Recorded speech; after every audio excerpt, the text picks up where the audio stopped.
Да, перчатки попробую. Может вытащить одного из них этого.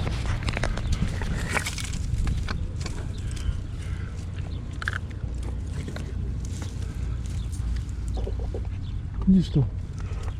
Не бойся. Иди, малыш. Здрасте всем, меня зовут Олег Новиков, и сегодняшняя история про двух маленьких щенят. Про двух маленьких малышей, которых зовут Ника и Джой. Сразу хочу предупредить, что с малышами все хорошо, поэтому не переживайте. Я должен рассказать небольшую предысторию для того, чтобы было понятно, как я вообще оказался на этом месте. Все началось с сообщения от Тани, начальницы приюта Гильбоа. Она рассказала, что в приют обратился человек, который рассказал, что за одним поселком в полях под железным контейнером собака родила маленьких щенят. Проблема была в том, что в данный момент в приюте Гильбоа не было места. Ну то есть совсем некуда было их определить. Приют обычно держит щенков на передержках или в специальном вольере, который в данный момент был занят мамой с 6 щенками. Аня сказала, что будет договариваться с другими приютами, ну в общем искать им место. Мне нужно было поехать посмотреть, насколько там все сложно, и заодно отвезти им еды. У меня были точные координаты, я взял еду, воду и поехал на указанное место. По дороге я поговорил с человеком, который оставил сообщение. Он рассказал, что собака, мама не дает подойти к контейнеру, а щенки лежат в таком месте, что их не очень просто оттуда достать. Теперь, что это за место такое? Окраина поселка, выезд в поля, в полях забором огорожено такое довольно-таки немалое место. Склад для контейнеров, стоянка для контейнеров. Когда я туда приехал, я увидел несколько контейнеров, которые были разбросаны по полю. Под одним из них были щенята. Там, где лежали щенки, совсем не было места. Они были очень маленькие, им было, может быть, дней 10 максимум. Собака-мама не давала приблизиться к малышам. Она гавкала, она пыталась вылезти из-под контейнера. Я боялся, что она их просто подавит. Я насыпал сухой еды с разных сторон, оставил 2 коробки воды. Ну, в принципе, это все, что я мог сделать. Настроение было не очень хорошее. В данный момент нужно было кормить маму собаку для того, чтобы она как можно больше оставалась со щенками. Еще по дороге туда, когда я разговаривал с человеком, мне было понятно, что я не смогу вытащить их оттуда. Щенков забрать без мамы нельзя, а маму поймать без специальных приспособлений не было никакой возможности. То, что я вам сейчас рассказываю, это предыстория. Моя история не про это счастливое семейство. Забегая вперед, хочу успокоить вас, что с мамой и со щенками все хорошо. В тот день, когда я уехал, ночью она перенесла их под другой контейнер. Ну, наверное, может быть, я ее напугал, и она решила их перепрятать. Но это к лучшему, потому что она перенесла их в такое место, в котором можно было их достать. Аня, начальница приюта, договорилась с другим приютом, приехали ребята. 3 профессиональных ловца ловили собаку целый день. Все это веселое семейство забрали в приют на передержку. Через 2 месяца, когда щенята подрастут, они будут искать им дом. Меня в тот день не было, потому что я занимался другими ушастыми, и именно про них моя история. Поэтому возвращаемся назад в тот счастливый день. Перед тем, как уехать, я решил оставить еду под еще одним контейнером, который находится ближе к поселку, ближе к дороге. Не знаю, почему я так решил. Я подумал, что если собака ходит в поселок за едой, то она будет проходить мимо этого контейнера, и хорошо бы, чтобы там была еда. Ну, почему-то я так решил. Я остановил машину рядом с контейнером в посадке, насыпал сухой корм под контейнер в том месте, которое было ближе к дороге. Возвращаюсь к машине и вижу, как с другой стороны сидит маленький щенок. Ему было примерно 2 месяца. Он сидит и смотрит на меня. Как только я сделал пару шагов в его сторону, он тут же спрятался под контейнер. Иди сюда. Иди ко мне. Иди сюда, иди сюда, иди сюда.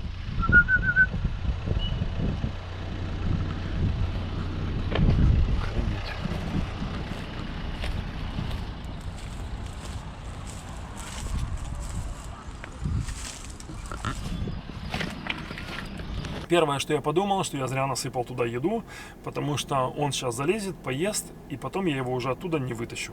Я возвращаюсь назад к машине и вижу, как бежит еще один щенок. Это был щенок темного цвета, они были одного возраста, было понятно, что они братья. Он бежал, и в зубах он нес что-то странное, какой-то кусок деревяшки. Подбежал к контейнеру, увидел меня, бросает эту деревяшку, оббегает контейнер и залазит под него с другой стороны.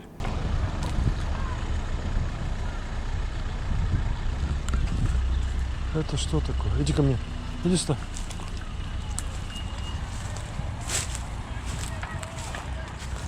Иди сюда. Сейчас я попробую залезть. Ни хрена не видно. Это капец.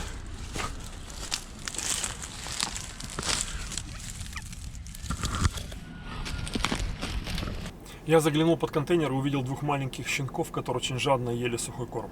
Они были очень голодные. Достать у меня не было никакой возможности. Даже если ложился на землю и протягивал к ним руку, как только они видели, что я к ним тянусь, они тут же залазили вглубь контейнера.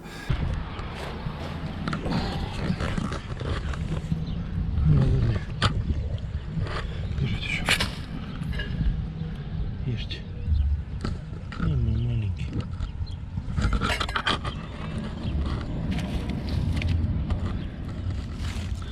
Знаете, я попробую вас вытащить, может быть. Еще сейчас вам покажу щенок, который залез. Вот что у него в зубах. Смотрите, покажу вам, что это. Знаете, что это? Это крыса дохлая. Вот это то, что он здесь пытается есть. Я там меня там внутри. Ну, черт, достанешь. Ой. Сейчас насыплем здесь еще еды. Вот тут.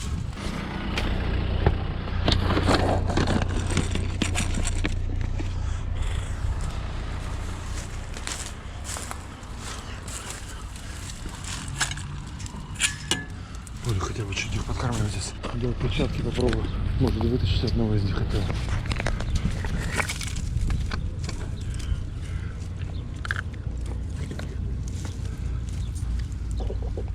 Иди что? Не бойся. Иди, малыш.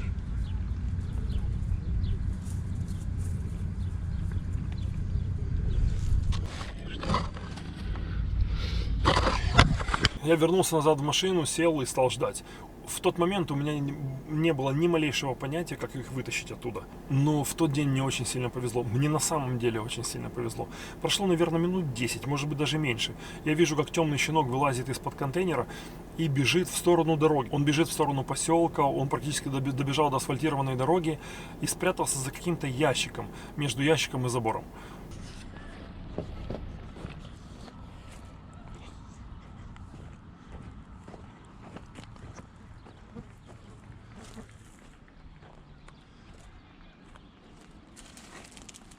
Не совсем.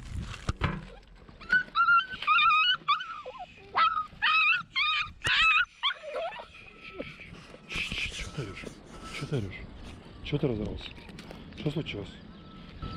Что такое? А? Что случилось? А? Чего ты кричишь? Сейчас я твоего этого тоже вытащу. Тихо.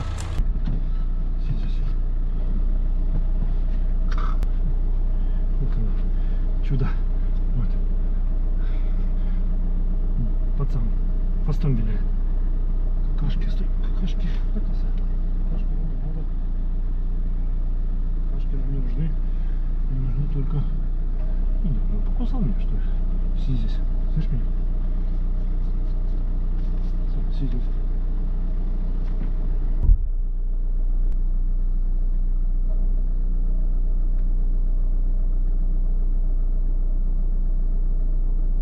Я отнес малыша в машину и вижу, как другой щенок вылазит из-под контейнера и бежит в сторону дороги. Он прибежал в то же место, он добежал до забора и сел рядом с железным ящиком.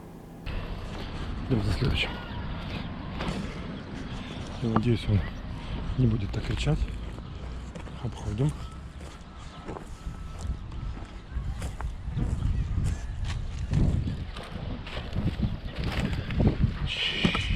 Все. Тихо. Давай без этих самых, хорошо? Клещ на тебе. Давай без шума. Я тебя подниму, и мы пойдем, хорошо? Горись.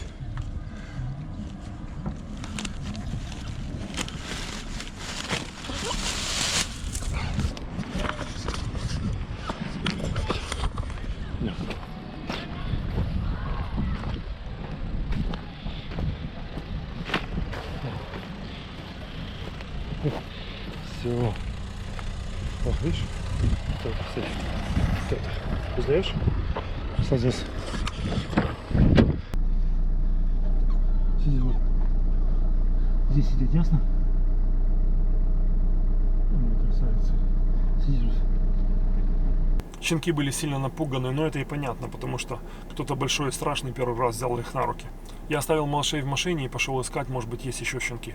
Под контейнером больше никого не было, за железным ящиком тоже. Я прошелся по округе, но больше я никого не нашел. Почему они бежали за этот железный ящик, я не знаю. Может быть, когда они были совсем маленькие, они прятались за ним, но это только мое предположение.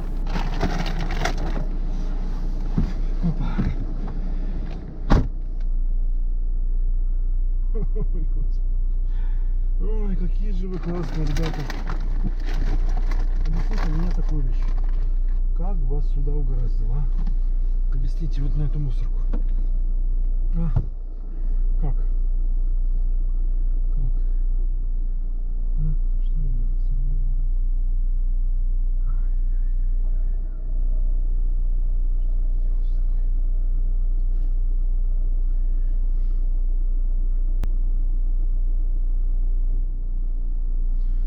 Смотри, что ты там.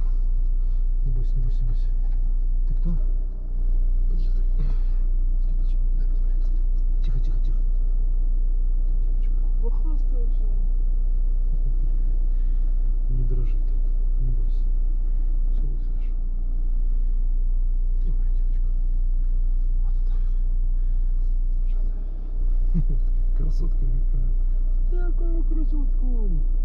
Ты девочка, а ты мальчик. Все, сидим. Поехали отсюда. Вот они, ребята, сидят. Боятся. Это меньше боится. Вот это пугливый. Я не знаю, что. Трус. Это пацан. Это пацан. А это девочка. Я такой пацан трусливый, ужас. Чего ты такой трусливый? Я знал, что в приюте нет места, передержки у меня тоже не было, но я не мог их там оставить, поэтому мы поехали домой. Щенкам было примерно 2 месяца, это был брат и сестричка, мальчика я назвал Джой, а девочку я назвал Ника. Сейчас попробую дать им еды. Они, конечно, боятся очень. Они там чуть-чуть поели, то что я им оставил сухой. Сейчас посмотрим, если они будут есть вкусненькое. Должны есть вкусненькое, по идее, оно же вкусненькое. Давайте. Как это все будет?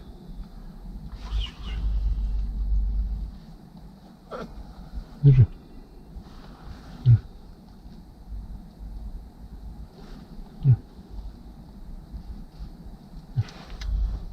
Не будешь есть? Чего ты? Это же вкусно. Не?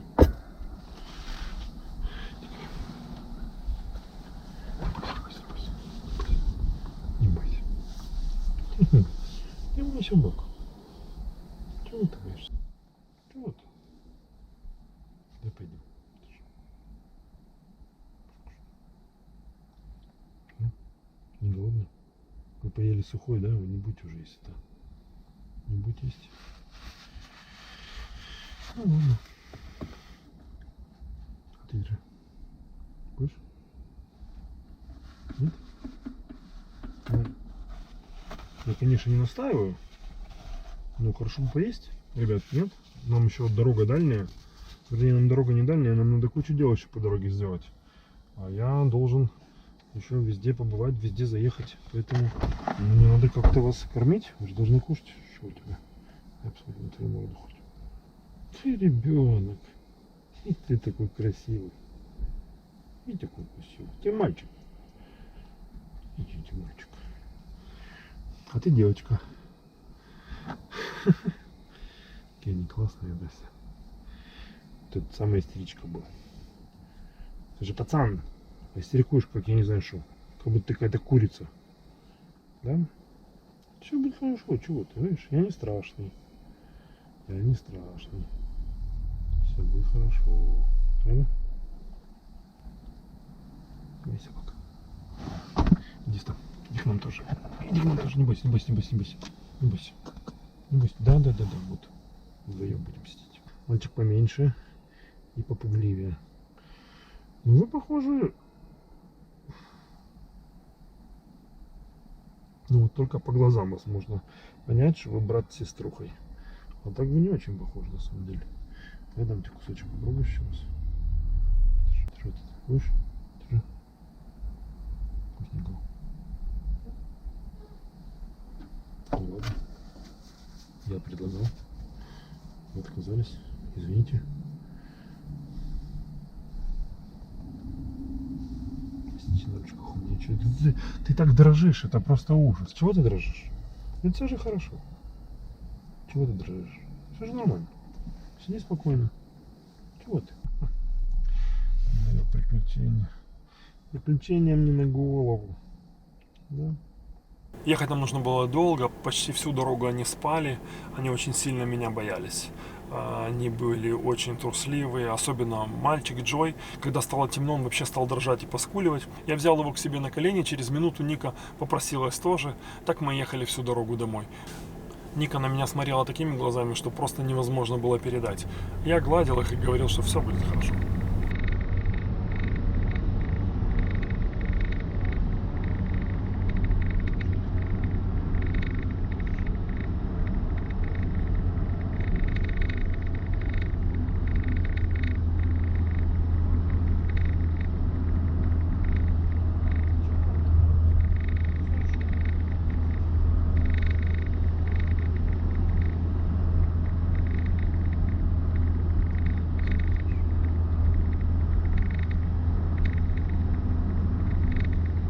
Приехали мы домой очень поздно. Дома мы их покупали, очистили от блохастых дел.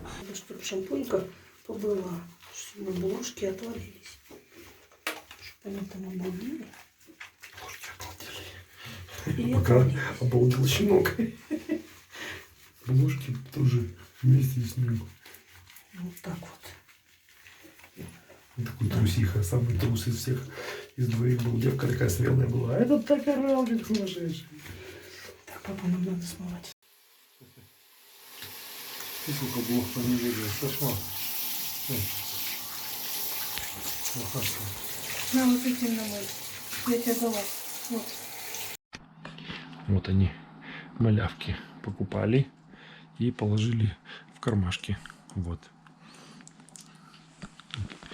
Это Джой. Назвали его так, потому что он очень какой-то такой грустный, он должен быть веселый.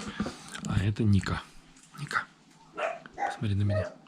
Повернись ко мне. Ника. О. Такая она пушистая. Жили в одном месте, интересно. Ника была вся в клещах, просто вся практически. А Джой нет. Вот интересно.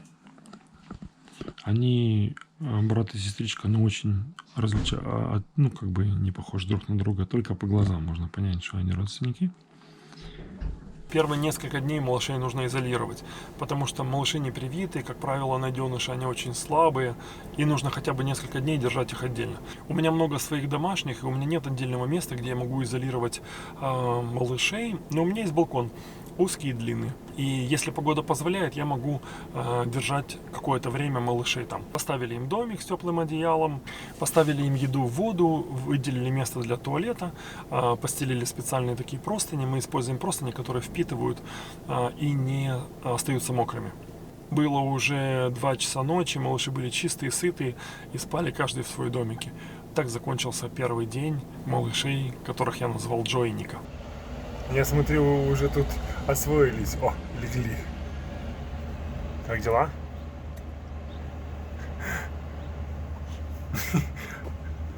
Они все еще меня боятся, конечно.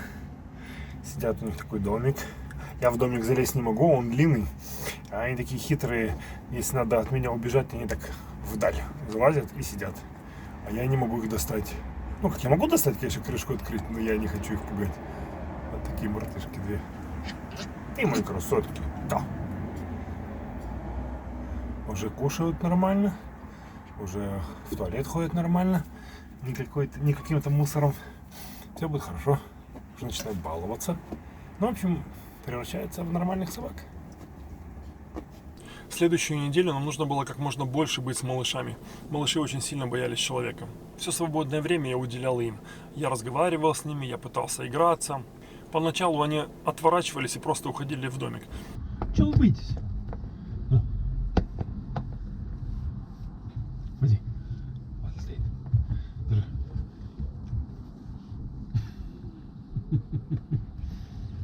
Ну.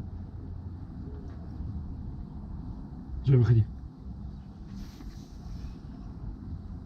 Джой. Ника, иди сюда. Ты мокрый все лицо. Ты мокрый все лицо. Джой. Иди ко мне, Джой. Иди. Иди ко мне. Иди ко мне. Не бойся. Что ты боишься? Не бойся. Иди ко мне. Не будь трусом таким. Ну, куда? Да, куда побежал? Куда побежал? То, не убегай. Ты же красавец. Что ты боишься? Не бойся. Я тебя не обижу. Ну? Не бойся. Ника, иди там.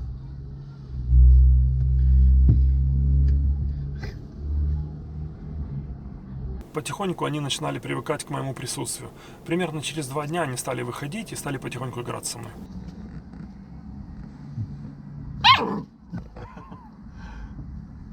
Джой, на кого гавкаешь? На кого гавкаешь? Да.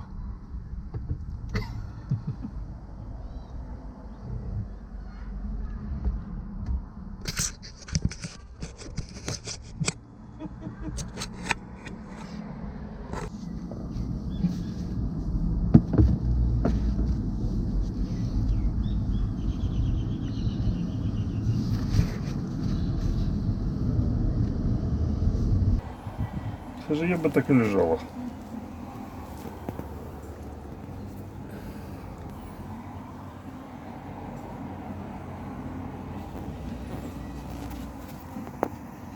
Ника.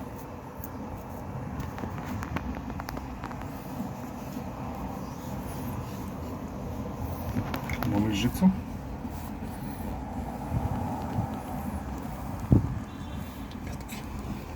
Пушистые пятки.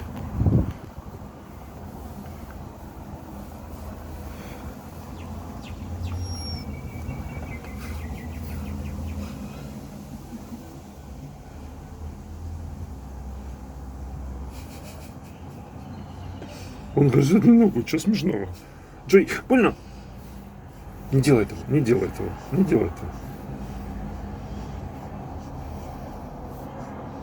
Ты красавец. Ты же не боишься? Или боишься еще? Малыши уже не так сильно боялись, когда я брал их на руки, можно было начинать искать им дом. Мы сделали несколько фотографий для каждого малыша, для того, чтобы потом рекламировать их в интернете. Мы всегда своих найденышей в новые семьи отдаем только через приют. Когда приют отдает собаку в новую семью, они составляют договор. В договоре написано, что обязуется делать хозяин и что обязуется делать приют. Если это взрослая собака, собака уедет с чипом, с датчиком, с прививками и стерилизованная. Если это щенок, то все это будет делаться по возрасту. Мы отдаем своих найденышей через приют только потому, что я хочу быть уверен, что все будет сделано как положено.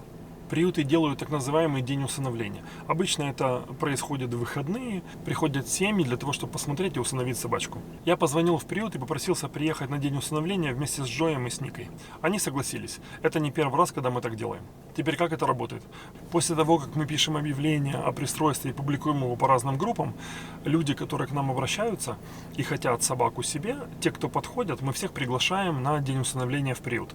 Мы говорим, что собака будет в такой-то день, в такое-то время, на день усыновления вы можете прийти, посмотреть ее и посмотреть еще других собак. Можно, конечно, и самому выбрать новую семью и просто отдать собаку, но я хочу, чтобы это было через приют, чтобы были все прививки, чтобы был чип, ну, в общем, чтобы все было как положено. Вот они, малявки. Джойка и Ника. Мы едем на день усыновления. Приют. Сидят такие. Как дела, ребята? Все хорошо. Все хорошо? Все хорошо? Да, тебя тоже. Тебя тоже. Конечно же, тебя тоже. Джойка. Ника. Ну, этому кусаются. Все. У них сейчас время спать. Они обычно в такое время спят.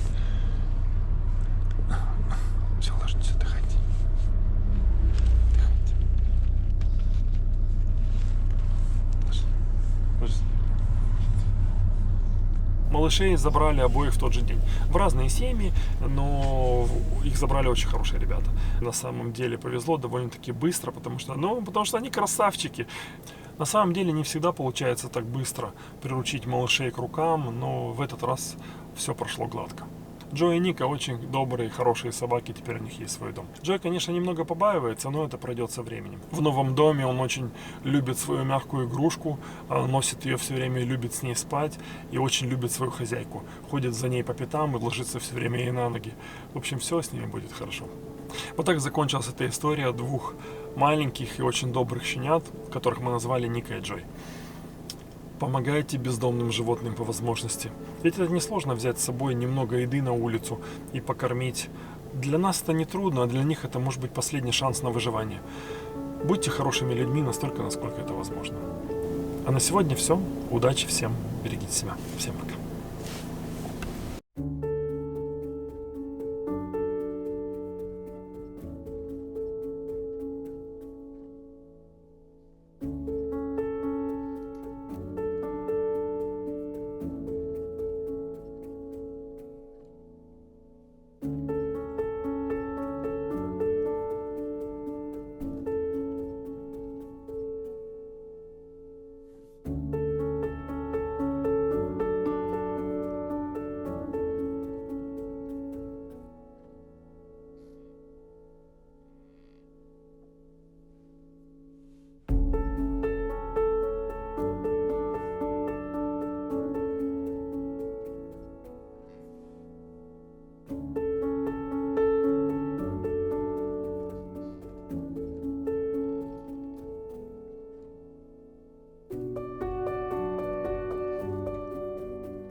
Thank you.